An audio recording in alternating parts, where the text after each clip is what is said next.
It's now recording. Hi, everyone. Are you able to hear? Hey. Hey. I guess you can hear us. How you doing, all? Great. And Cindy, are you able to hear us? Cindy? Yes. Hi there. Yep. Perfect. Okay, we are recording this session. This is our HITS hour on what today is November 25th. Is that right? And we have our speaker today is Dr. Lisa Lindley. And the reason that she is speaking to us is because she was very instrumental, if not responsible, for creating a much more secure server environment that she's going to talk about today. It was necessary for her to be able to do her work with CMS data. So there were a lot of criteria that had to be met in order for her to receive permission to work with the data. So I think what she's going to do today is talk a little bit about that experience, the process of getting there, and then what we have access to here at UTK, which is called the Secure Enclave. And she'll talk about what exists and how we might use our stuff. So we've done a sound check. I hope everybody can hear us. The camera right now is actually looking at, also has a board that she's going to use. So I will watch and make sure that you guys are able to see the board when she starts using the board. So let's go ahead and turn the presentation over to Dr. Lindley. I don't know that I've ever spoken, maybe but once in this room. Is it, Rhodey, can you hear me okay? Yes. Okay, good. I just want to check. So thank you. I'm Lisa Lindley from the College of Nursing, and I want to thank everybody for being here today, both on Zoom and in person. This is an informal talk today, and I wanted to share with you our experience, our recent experience, the Secured Enclave. So what I thought I'd share is a little bit about the background, how we even got here, the environment that we operate in, the partnerships that we develop, and then the communication and documentation that's gone on during that process, what that looks like. And then close out with where the future of this is going. It probably is even happening today while we're meeting. And just trying to keep up with this too, because it's a fast-paced environment. So I will tell you as my disclaimer, I'm not a programmer. I'm not going to tell you all the behind the scenes language that goes on here. I'm a data nerd, and this is my data nerd presentation. So that's where I come from, and that's where we're headed. And before I even get started, I just want to acknowledge some of the key players instrumental in making this happen for us. At the ACF, the Advanced Computing Facility here on campus, Tony Mazzacapa, Lonnie Crosby, and Victor Hazelwood. From OIT, it was Frank Windmeyer, Alan Klingon, and Kevin Fry. From my team, it's Teresa Profant, Rhodey Stevernenko, and Jessica Laird. I'm getting and NIH, NIR funded. I have to give one. I'm thankful for that. Let's do it. Give you the disclaimer that this presentation is solely my responsibility and does not reflect any of the official views of NIH or NINR. So with that, I'll move it. And I'm going to stop along the way and get feedback from everybody, even though it's behind in the counter. So this story started in August of 2018, a little over a year ago. We did an INR R01 grant for a study looking at pediatric end of life using data from the Centers for Medicare and Medicaid Services. We chose to go on the national data resource versus the individual states, because we would be still 20 years from now dealing with those individual states. Getting data at the Medicaid level from the states is cumbersome and oh so expensive. CMS was a one-stop shop. So that's where we went. But we also needed to do some things special because of the nature of our research strategy that included requesting Social Security numbers so that we could ensure date of death because we're non-human subject research. So I needed to have the date of death or obtain the date of death. And our research is littered with PHI and PII, which is protected health information and personally identified information. Where does that come from? So the PHI stuff is everything from the ICD-9 codes to date of birth. And the PII stuff is date of birth, social security numbers. We have zip codes, we have FIPS codes, we have everything. Can I identify these kids? I always think it's funny that they think I have enough time and interest to want to go find that one kid in Maine who's in our data set who passed away 4 or 5 years ago. But it is classified as PHI, PII. And we initiated, once we got the award, we initiated the request for data with CMS. Now, we had done this before in the past. We did this 5 years ago, and it was a relatively straightforward process. Things had changed in the 5 years since we'd gotten data. And a lot of things had changed. One was that we're now requesting a very detailed a data management plan that included everything. They wanted to see everything. They also made an interesting change in terms of where the data could be housed. They were very clear. They were very clear in email exchanges, but not very clear in their documentation that the data could not sit in any kind of cloud-based format or environment. So what does that mean for us? We have OneDrive, we have Google Drive. Those are all cloud-based environments. Our data couldn't sit there. Our data could not sit there. When we met with, literally, it felt like the whole upper echelon of OIT, ACF, and the Office of Research Engagement, we strategized on, well, what are we going to do with this data? Where are we going to put it? You can't put it in the normal places, and they're not going to give it to you until you figure out where you're going to put it. So one option was to actually build a lockdown computer. Now, I actually have a student that we did this with, Jen Shear. She's working on very complicated data that is very secured. And part of her data use agreement was that it had to be locked down in its own computer in her house with no internet access. There it was. That didn't work for us. That didn't work for us. We needed to have access. Rhodey's on it with me. Rhodey and I are the only two in this environment right now, but we needed access so that the research team could get in there if they needed to or were authorized to. So the lockdown idea wasn't an option. Somebody said, well, doesn't CMS offer a secured enclave through NIH? Isn't there a partnership that's going on? And there kind of is. I don't know where it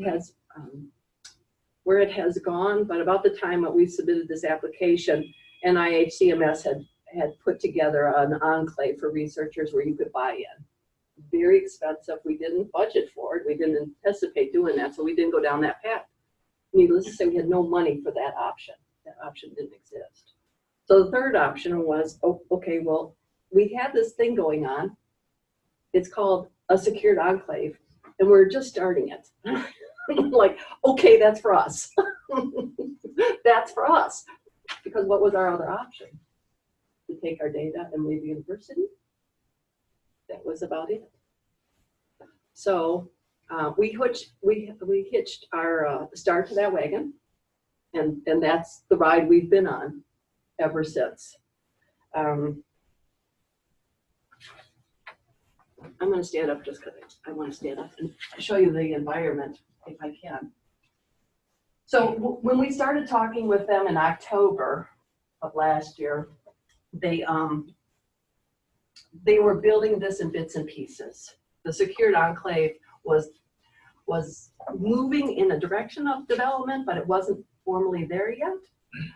And let me give you some of the parameters here before we go into where we ended up. So the secured enclave, I like to think of it as data lockdown. This is data lockdown. Nothing's going in, nothing's coming out. You're in there, you're not anywhere else. And we'll talk about our internal protocols we set up for being in here. But that line around there, that's a solid line. That is not an imaginary solid line. You're in the enclave when you're in the enclave. There's a mirror image within the University of Tennessee that is not secured. So if you don't need this level of security because you're not dealing with PHI or PII, but you want to have a place that you can work on your data and have it in a team environment, then maybe you're going to look at the mirror image, the non-secured part. For us, we were in the secured. So the first piece that was developed was what we'll call the ACF SIP side. That's the Advanced Computing Facility Secured Information Processing Site. This is a Linux environment. So basically you're working with DOS commands, change directory. That was what was available first. And to be honest, I didn't have any place to put my data when it was coming in the door. And the fellows, the Lonnies and the Victors at ACF built this so that we could be there. We're client number 4. We're client number 4 here. So when the data came in, we had a place to take it. We took it over there. And literally back then, it feels like back in the old day, we had to actually walk over to the KBG building or KIB building. What is it? KGB building. I don't know. That just is. We went over to the OIT building and physically took our discs. We went into the computer lab. I had to do all the security checks, and Victor put it into the secure server, which was locked down behind 7 different locks. And then we came back out, and then he showed me how to get into my data, which was 7 levels of security. So that was one question I had: is how did you port the data? We physically took it over there. That's what you did. Right? Via sneaker net. Yes, we did. We did. And I'll tell you, when we first came in here, it was so brand new, we didn't know how to get anything out. So all the instructions on how to encode or decode or encrypt were in here on a PDF, and we couldn't get it out. A PDF form took us almost 2 months to figure out how to get out. What's the size of the data? With the tiny, I'm not super huge. I'm running about a TIG of space right now, so I'm not running cores. I'm not running, and that's the thing. This side is built for those that do the high performance computing, right? That do the big data computing. They're the folks that are dealing with the cores. They're dealing with all the, the scheduling of jobs and all that, and big data side. We just weren't. We went in here simply out of necessity. They're like, okay, this is built. Let's put you there. So that you're using it primarily as a repository because of the security of it. Absolutely. So they spent maybe it was a month or 2 teaching me how to do DOS because I hadn't seen it since high school, almost 40 years ago. That was painful, but I was amazed at how quickly they were able to. I think our initial meeting was in September, October. By April, this was done. I mean, they had a lot of bugs to work out. That's their issues. But So is ACF part of the grant? Or? That's a good question. So was it a part of the grant? Well, we had the puppy dog. What did I call him? The puppy dog eye look during the meeting. We're really funded for this. Can you help us? And that's what we did. Because I didn't have any money. I couldn't go back to my funder and say, oh, by the way, I didn't realize that CMS had changed all the rules and now wanted a gobba money. Or that we were going to have to build something that cost a gobba money. So anyways, no, I didn't. And just so you know, I'll show you where this is a partnership in kind right now. We help them, they help us for free right now. Okay? That's for free. But I'm a special guinea pig. I am client number 1 right here. I'm client 4 here. And you're helping them in what way? Well, hold on 2 seconds. I'll come into that. Let me say where we're helping them, because I need to get us down here. So this was where we started off, and like I said, I don't think we were in there but a month or two at the most. And then OIT built its side of the story, or the house, and that's the virtual machine. So interesting environment, like all organizations, two different entities within the university building something that housed together, and they had to talk to each other. They had to have partnerships, and they had their own internal issues to work out. Let's just say that. We were grateful that we didn't have to deal with the politics of this. I'm sure that behind the scenes it and still is. But it was exciting because they just moved us over when the virtual machine went online in July 1st. They just moved our data over, and we became this. This is our environment now. So we didn't stay in here very long, and I'm thankful. But they moved us in here. I remember a couple of colleagues asked me, "Well, what do you do during your holiday, your vacation this summer?" I said, "I'm just going away. I'm just going to be out of town." I was in the secured enclave for 2 weeks, trying to figure it out and figure out what was going on and how it operated and what went on. The secured enclave, really, whether it was this side or this side, is about not only data storage, but it's a work environment area. So it has a dual purpose. It allows you to secure your data, but it also allows you to work in here. And what was beautiful about the virtual machine, this is a Windows environment now. This is a Windows environment. Now, I would tell you that in the Linux, for those of you that have operated in that, it is not. And they were going to be graciously enough, they had offered to put in a GUI interface, so it would look like one for me. But we just didn't have to go there. We didn't have to. So we went down into the virtual machine, and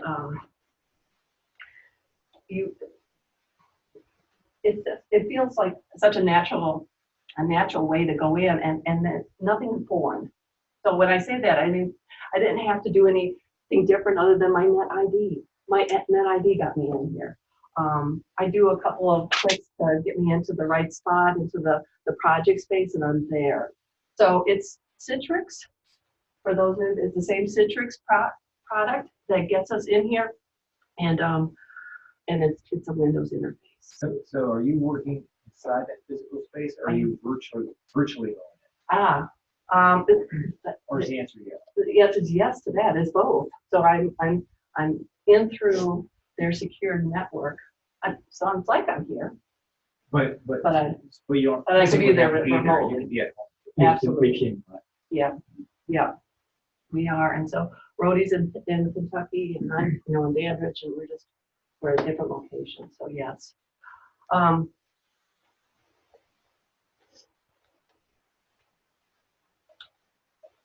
So that's our workspace right now. And if we had, we'll talk about future work, but I'm sure others have their own personal workspace. Other VMs are here.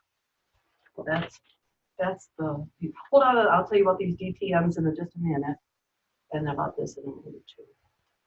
But that's questions about that. Any more questions? It's cool.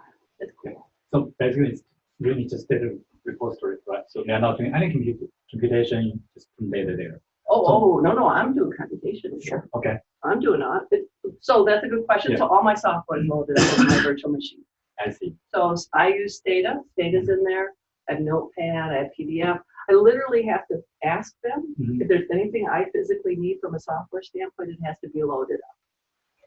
So basically, it's like it's a virtual machine. So basically, everything there, or software is loaded there. You're not putting any software on your local computer. No.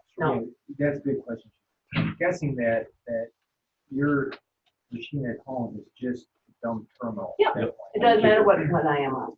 I mean, it's tracking me. It's tracking me, so it knows what computer I'm operating out of. But it doesn't. Yeah, it doesn't matter which one I am. No.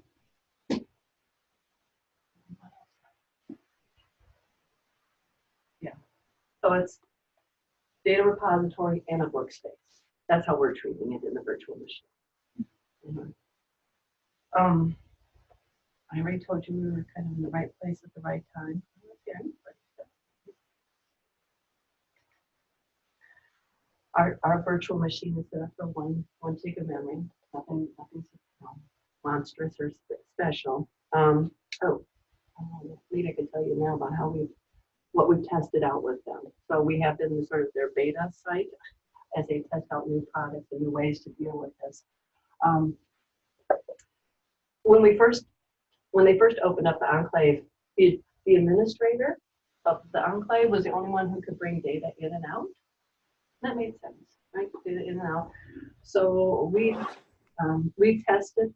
In the meantime, we have tested external encrypted drives for them. You know, we've had some data put on this encrypted special drive that they bought, and they sent it back to us to the office to see if we could, you know, undo it and unencrypt or decrypt and bring in the data onto our machine, and then we get back to them and give them an assessment of that little device and how it worked. We've also tested these data transfer nodes with them, and we've done a variety of sorts of tests throughout the process. These data transfer nodes are kind of cool. These are brand new. They allow us now to move data in and out a little bit more fluidly.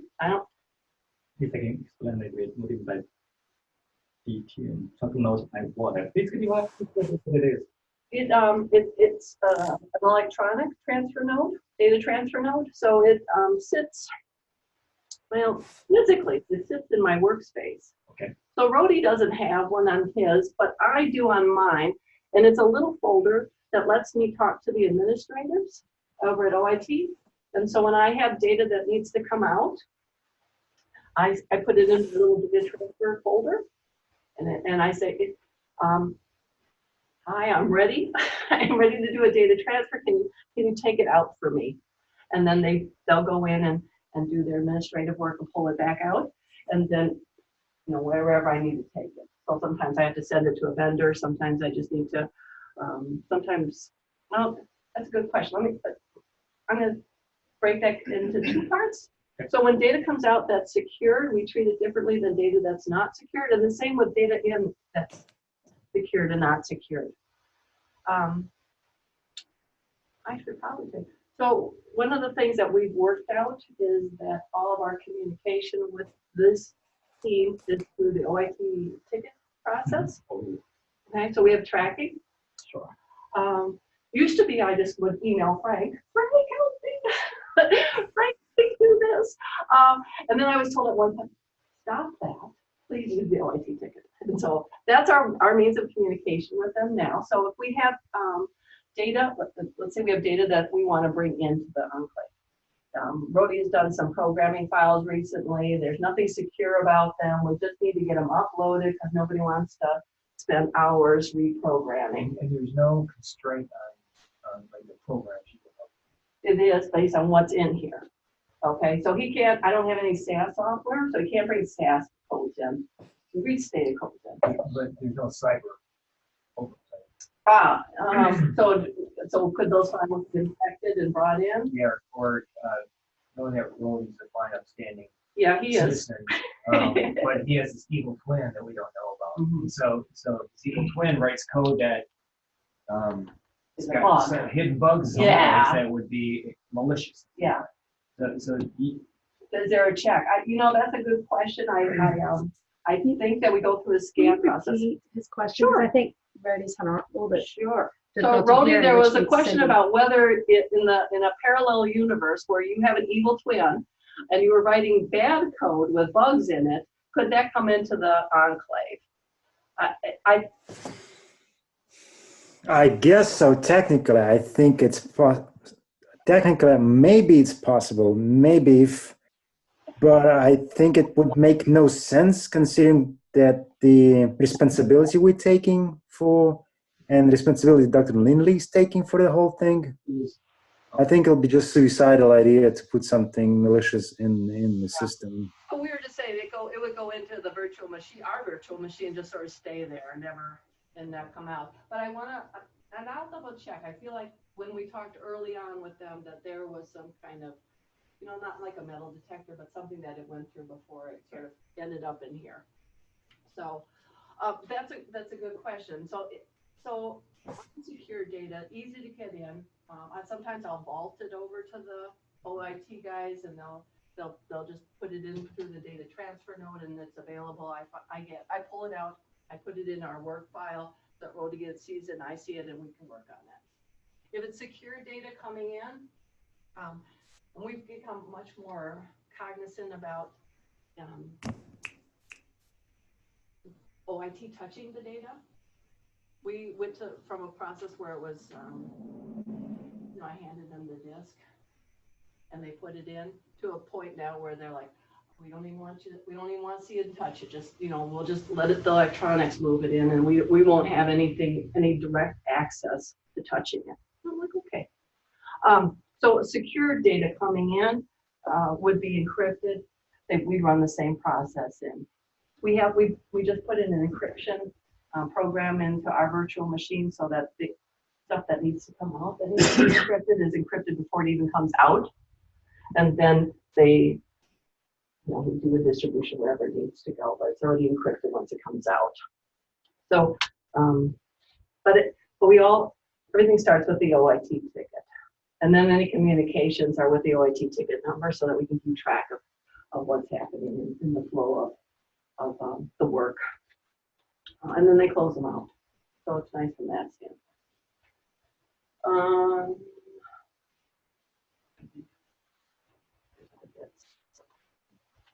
May I ask one follow-up question here?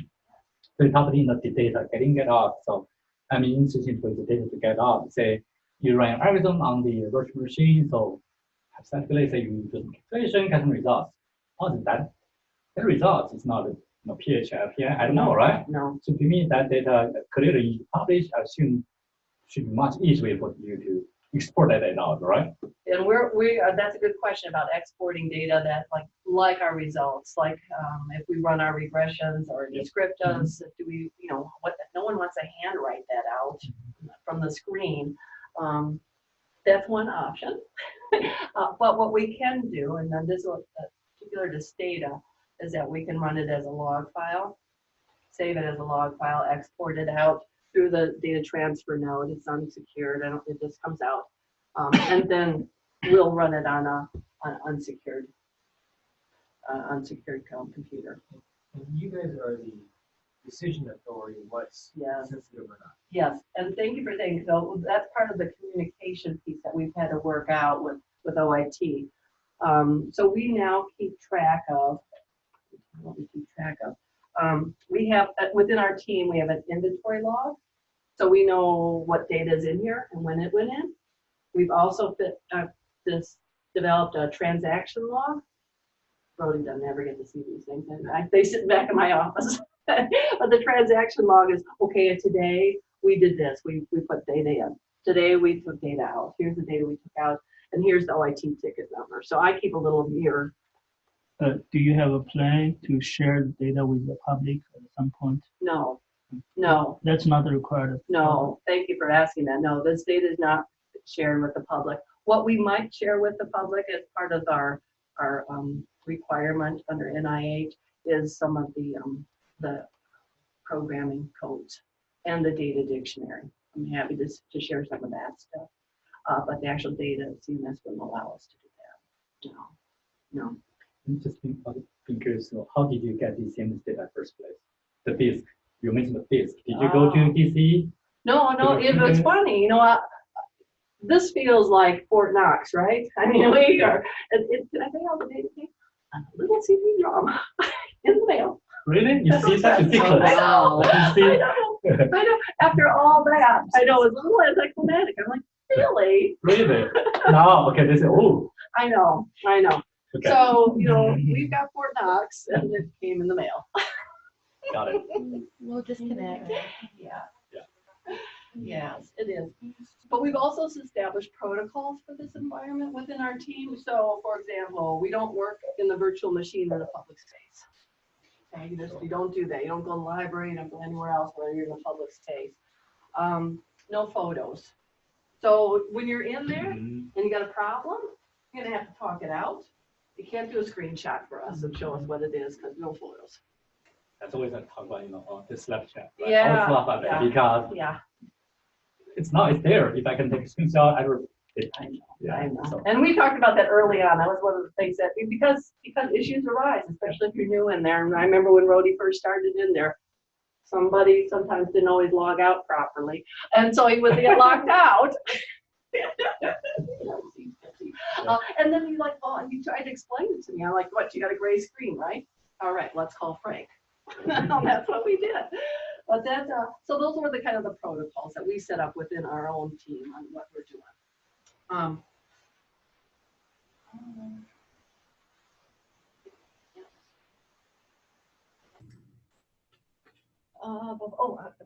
just going to skip back for a moment for the testing. On sort of the down, we shared to us sort of the upside of testing with them. We've also been on the downside of testing.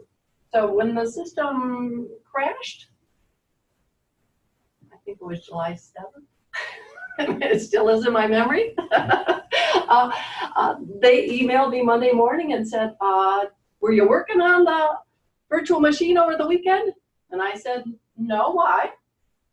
I said, well, we have to go in and restore. We just want to know where to restore. I said, well, you're good to restore back to Friday if you can. And they were rare. So it happened once, but we've been there with them and they crash. We've also been there during downtimes. We've been booted out, we've been kicked out, we've been locked out.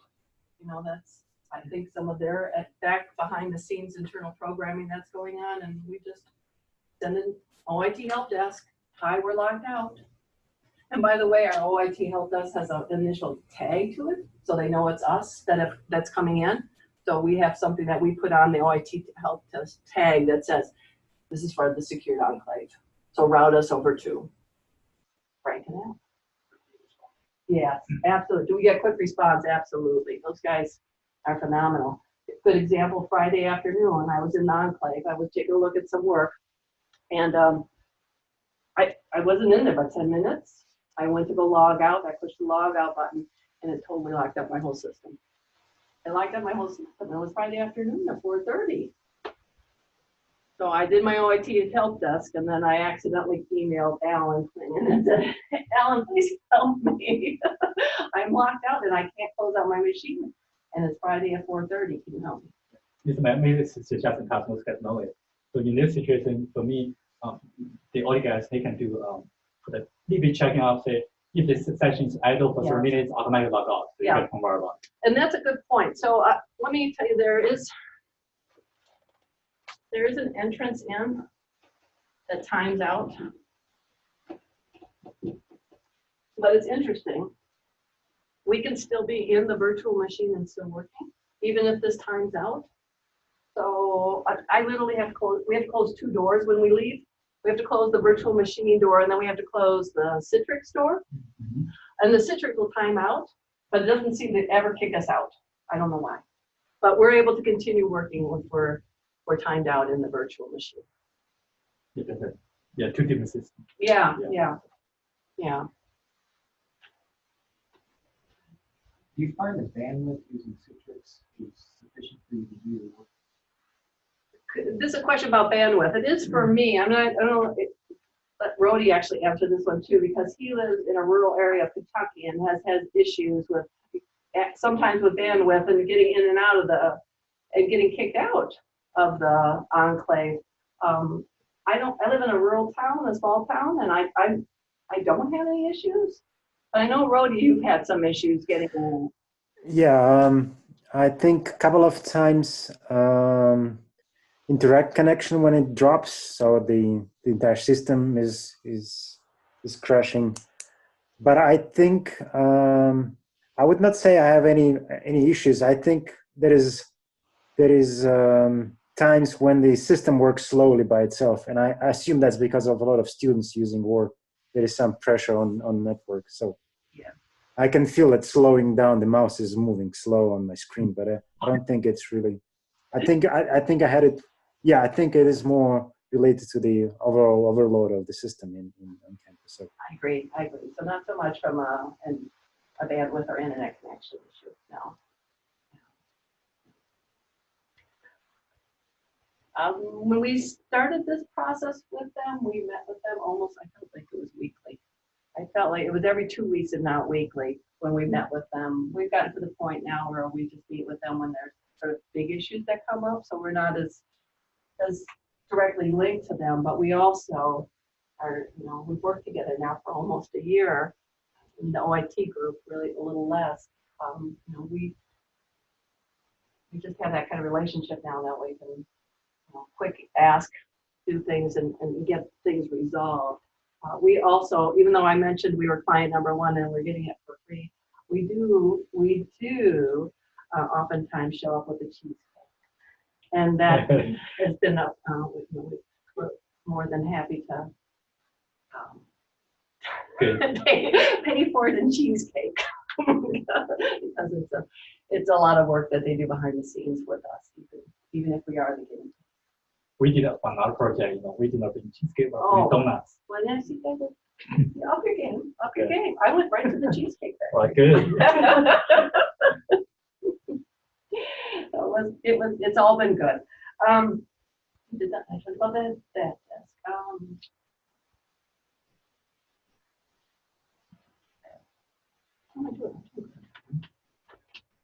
Well, maybe I should tell you a little bit about the future of the enclave and where I think it's things I do know and things I don't know. So the things maybe that we see coming down the pipe are that as we add new projects, they're going to have their own virtual machine space. So this will be our project 1, then we'll have project 2 and project 3. We last week, as a matter of fact, contacted OIT and said, okay, we're going to put together a proposal for a grant and we're going to put in some money now for this environment. What's it going to cost? And that was the first time I think they've been asked that. And so our response back was a little bit of bits and pieces that we pieced together. I would say, based on our experience, I think maybe we were again client number 1 asking, was that it's about $2,000 a year, nothing outrageous, but then all the software expenses.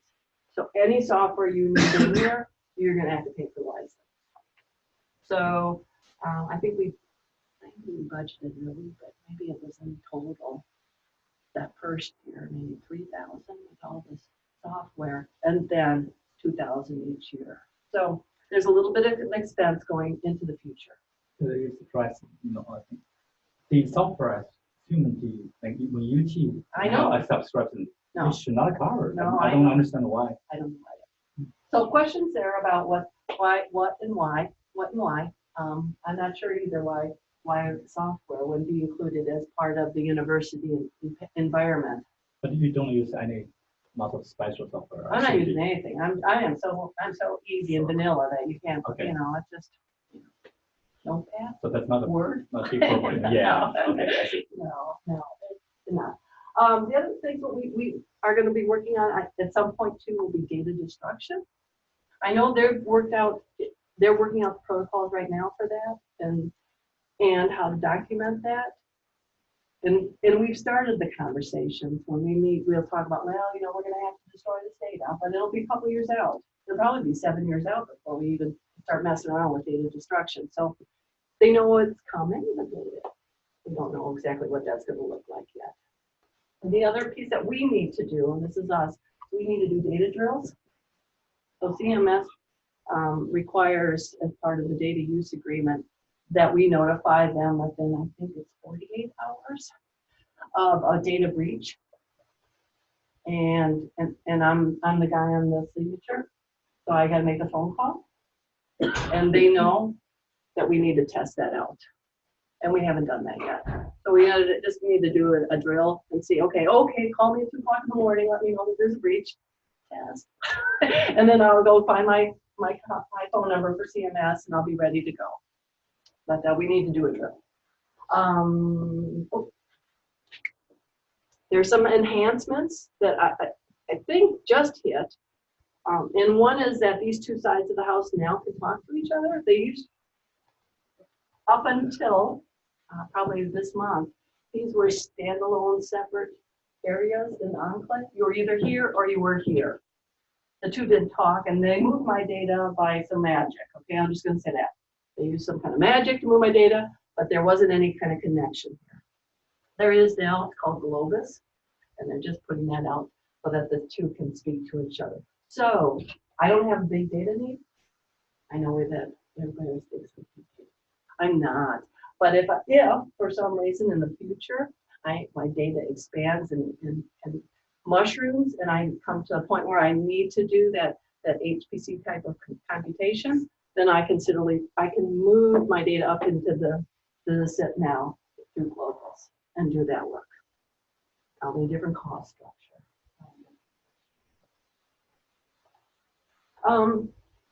One of the things we haven't really worked out yet either, and I saw it as a price item on the quote, is this issue about data backup.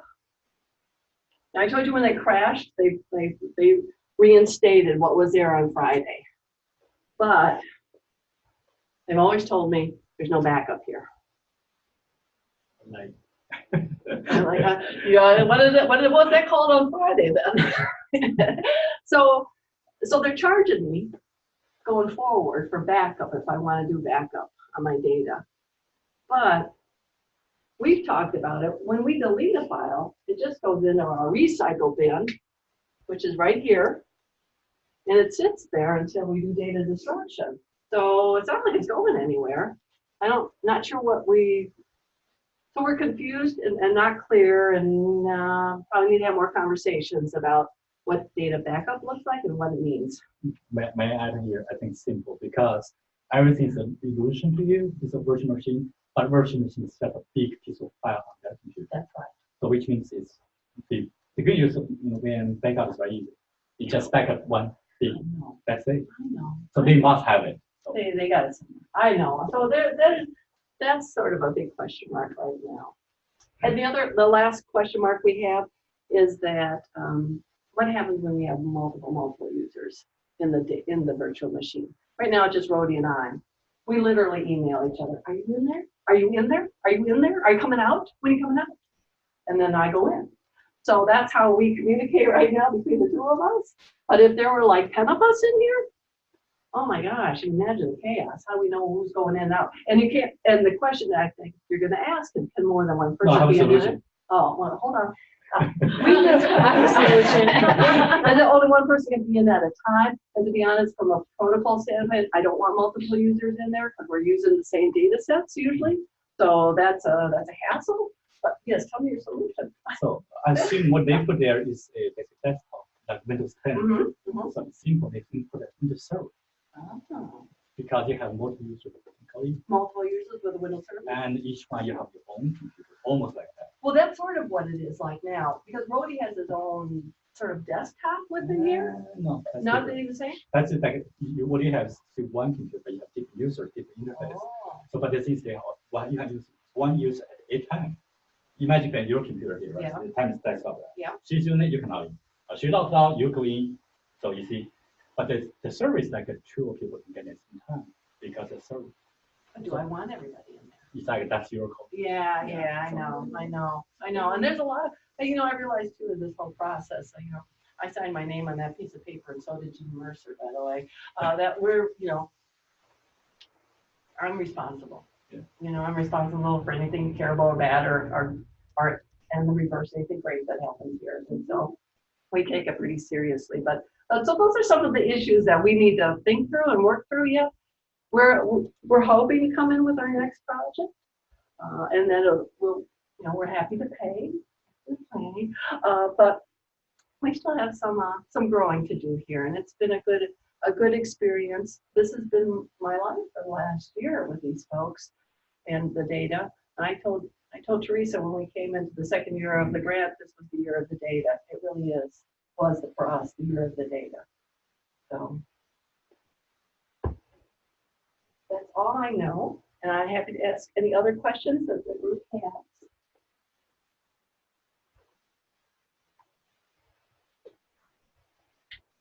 Well, thank you. Yes, sir. One more question.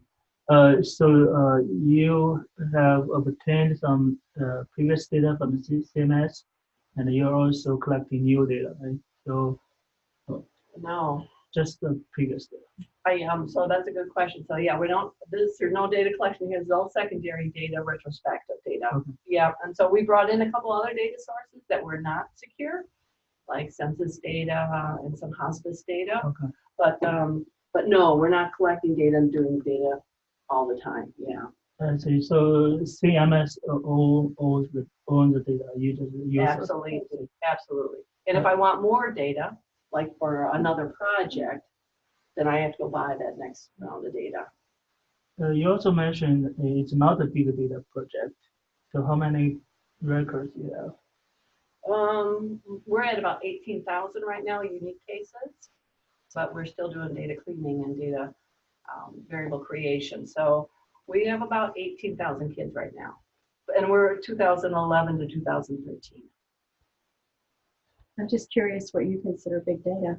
Oh, that other services file is kind of big. I think there's like 2.5 million observations for the kids. That's everything from the durable medical equipment to therapies and everything like that. And we are just, this is because I'm a health services person more than I am a data person, like a big data person, is that we strip out what we need, and then we go build the data set. And in this case, we really had to, because to be honest, our unit analysis is not the kid. It's the hospice episode. It's their time when they're in the hospice. It's a time sequenced event. And then we're gonna put in all these bits of information into the sequence, connected to that child, but in a different way. So we're doing some wild cutting and pasting of data to create these time sequences, our algorithms. But when we're all done, I always tell Tammy, when we're all done, it's not that big.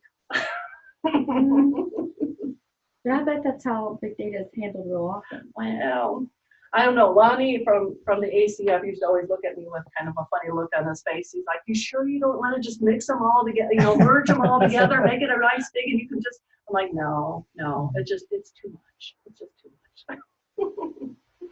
It doesn't bring me joy. As opposed to this. Yeah, oh yeah.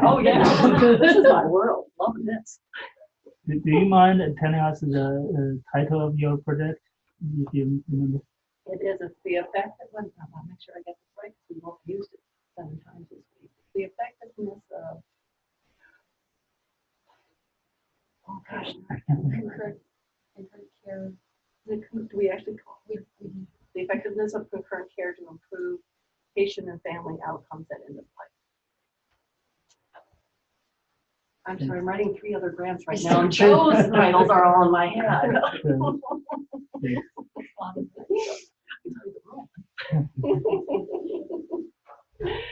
So, but yeah, it is, and it's just been a lot of fun. I hope that NINR sees the potential for this going forward as we think about competitive renewals and other grant applications. Because they're always excited about the science part, but not this. I'm like, this is cool. We're doing over here. So that's a good question. Is having this architecture, this ability to deal with sensitive, do you look at that as a differential advantage? I should. I don't even think we added it to the environment statement that we're doing right now for this application. It clearly is, though. Gosh, I don't know that many universities. I mean, I came from UNC. Yes, that exists. I know that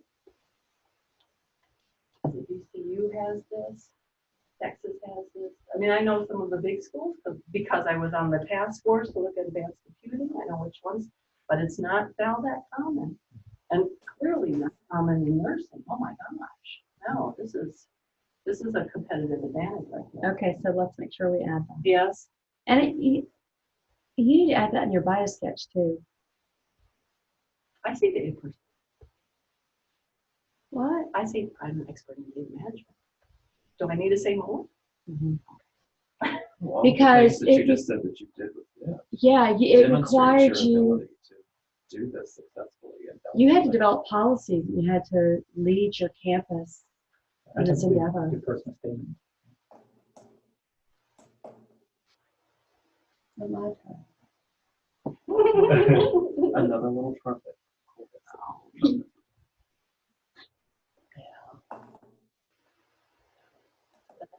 Thank you so much. So thank you so much for Thank sharing you. and doing the work to work for benefit. We hope that it does have some benefit to others who are looking for this kind of data Oh, work. it will. It will. Thank you. Thank you. Thank you, Thank Rory. you. Thank you.